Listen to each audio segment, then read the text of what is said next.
Hi there, parents and students. This is Mrs. Dickson. I just wanted to give you some information in general about algebra and how grades are working and how Google Classroom works for my class. So I have up on the screen here some your algebra Google Classroom. You're going to be using the stream and the classwork. And in the stream, this is just general announcements about things that pop up. Here I made a video. A student had emailed me a screenshot of one of the questions of big ideas that was really confusing. So I did the problem in a video, actually a few of them, it looks like 8, 9, and 10. I did the problems in a video and showed how that works. You can see even right there, I have a way in the camera to record me doing the examples. So I thought, well, since I'm sending it to him, I'll send it to some other kids. So that's their Power School updated, on a particular day. So those are the kinds of things I'm talking about there. The classwork tab, though, is what you see here. All these topics, all those blue headlines, those are, each week you can go back to the beginning, the first week of school. Also at the bottom, the syllabus is down here, the schedule, which people probably don't need anymore because we're all used to it, class norms, those sorts of things. I may add some things throughout the year to that as well. So we'll just take a look at this particular week since it's current. This is the week of October 12th, and there's two different ways I present the material to students. You've got the calendar that is the big picture overview, which is how my brain functions. I like to see that big picture so that I can organize things. Here are all the individual things organized, and you're going to see these 4 activities match up with the weekly calendar. So let's open up the calendar tab here, and again, it's these 4 things, an overview, without all the directions and the wording and the links. It's just streamlined. This is what you need to do. Lesson 2 videos and make a screencastify. Then do that lesson in big ideas. Then the next activity, same thing for lesson 2, 3. There's some videos to watch, and then make a screencastify. And then they're going to do the lesson in big ideas. So that's the week. If you click on the calendar, you'll see all the nitty gritty about it all the details, all the directions, the links are included, all the special directions like the learning targets. I'm supposed to say on here, and it doesn't, so I need to fix that. It's supposed to just be a weekly reminder to kids that you also need to submit a picture of your assignment into Google Classroom. So if you're checking the turn in button for your son or daughter, they can click turn in whether they did the assignment or not. How you would know it truly is turned in is if there's a picture of the work that they did for that assignment. They are supposed to turn that in. So here's the week. Monday was a non-student day. Then we had, 2 days for lesson 2, 2 days for lesson 2, 3, and then all the details. Here's the title of the lesson. Here are the videos to watch. And then this week I had the kids do an exit ticket, which is they needed to make a screencastify of some problems that they needed to do, which is in this link. Then the next day they just go to big ideas. So that's a whole separate program.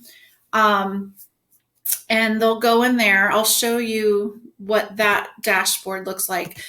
Before I get there, they're going to access that through ClassLink. And then it's this icon right here that says Big Ideas Math. So once they click on that, they'll have this dashboard that opens up and you can see the in progress. Now theirs is different than mine. But they do have a tab that shows the in-progress assignments. Then there's a separate tab when something becomes overdue. then it goes into its own separate tab. I've had kids email me like, where's that assignment? It's not here anymore. And it's just a different tab. They can open up, if there's a lot of assignments in there, they can open it up so it shows all of them. It may just feature, 5 of them. And then if they're looking for more, they'll have to open it up. So it's all there. It won't disappear. So that's Big Ideas. They'll go in there and do those assignments. The Big Ideas is amazing because it immediately corrects the work that they're doing. So they're going to do it on a separate piece of paper, and then they go into Big Ideas and they enter their answer, and it tells them, congratulations, you're right, or uh-oh, it's wrong, try again. And I have it set up so they can keep trying. It's unlimited. So they're going to hopefully get the right answer eventually, and hopefully not as a game and rushing through, but as really trying to learn and understand why. And if they don't, they should take a screenshot and send it to me, and I can explain things. Sometimes there are video tutorials that explain how to do something. It shows an example that they can watch. Some different features on the problems if they get stuck, and then they can email me if that's not helping. So anyway, that's the general idea about Big Ideas and its connection to, our work and what we're doing. But so here's the calendar. We kind of talked about that.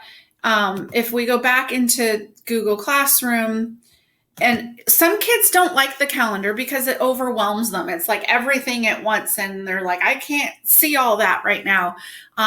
So they have each individual task or activity here separately. So kids can just look at one thing at a time. So you click on, this is all in the calendar. It's the same exact thing that was there for the first activity that is Tuesday, if kids did it on Tuesday. But here we watch both videos, do the practice problems and the exit ticket directions, which are right here. So step 1 and step 2, all the stuff that they need is right here. And then the last thing, create and turn in a screencastify of you explaining your answers to the exit ticket problems. So they'll click on the problems here, do those. If they have a printer, they can print it out. Otherwise, they need to write it down by hand. I think it was 3 problems. It was, something that was doable. I try to take that into consideration, of course. So, that's activity 1. They can click turn in when they submit the screencastify, move on to activity 2, which was, go to Big Ideas. So they're not going to do anything right here except submit a picture of their work, and then they, enter the answers in Big Ideas. And I go to Big Ideas to see that they did it and see their score. I can return assignments in there. We've been doing retakes. If kids have a low score on an assignment, I'm returning it. If they have a mediocre score, I'm not automatically returning it, but if they ask me to redo it, I will send it to them so they can get a higher score. So I'm averaging retakes together generously on the higher score side. I'm kind of doing a 1/4, 3/4 weighting, not a 50-50. So if they take a quiz or test and then they do a retake, I'm weighing the retake more than just half. So the scores are kind of generous on that. I just can't justify a kid going from a 40% to a 95%. And I'm averaging that together, but very close to the 95, just not exactly 95. So let's see. So that's pretty much Google Classroom, and I think everything you need to know. I hope it's easy for you to navigate. I know I've been frustrated a little bit with my own personal kids and trying to go to some of their Google Classrooms, and I can't follow it. I don't even know how the kids figure it out. But so Google Classroom, late work. Late work is, I'm accepting it. I mean, I have deadlines and due dates, and that's just to try to keep the kids from getting, to the point where they have, 1,000 assignments to do and a week left to do it at the end of the quarter or the end of the semester. So, I'm trying to give kids, benchmarks to shoot for, but they're in theory, and I'm accepting work from the beginning of September, and I will continue to do that up until the quarter, which is coming up in early November. The only thing that I can't extend are the quizzes. Those go for like 2 weeks and then they expire. And it's a huge task to redo that. And I started doing it at the beginning of the year and decided, that's the one thing that I'm not going to let them do that late. So it's still 2 weeks to get it done. But they may just have to take a 0 if they don't get to it. So they may want to prioritize that one and make sure they get those done before they expire. Grading in Power School. I'm updating Power School weekly. So Mondays and Tuesdays are my day to grade. I think for algebra, that's Tuesday. So check on Tuesdays by the end of the day. It should be pretty up to date. I'm either going to say it in the stream or I'll try to send an email. Yes, today is Tuesday for me right now, not necessarily when you watch this, but yesterday I was able to individualize one of my classes and send separate emails to each kid. It took me hours and hours, so I realized I can't do that for all 5 classes, even though in my head I wanted to. So I just sent an email out to everybody that, hey, Power School's done. I'm going to try to either do that or post it in Google Classroom. I know the emails are probably better. Zeros. So the zeros can be made up. If it's an empty cell, like if there's no 0 there, there's no score, no number at all. I just haven't actually gone through and looked at big ideas or whatever it is I need to look at to say, yes, it's done or it's not done.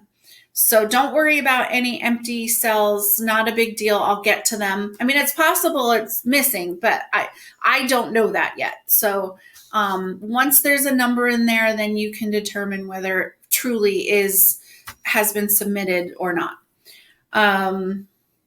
So that's everything I think I wanted to communicate with you guys. I hope this is helpful. I'm sure I could talk for 20 more minutes, but I'm trying to give you the basics.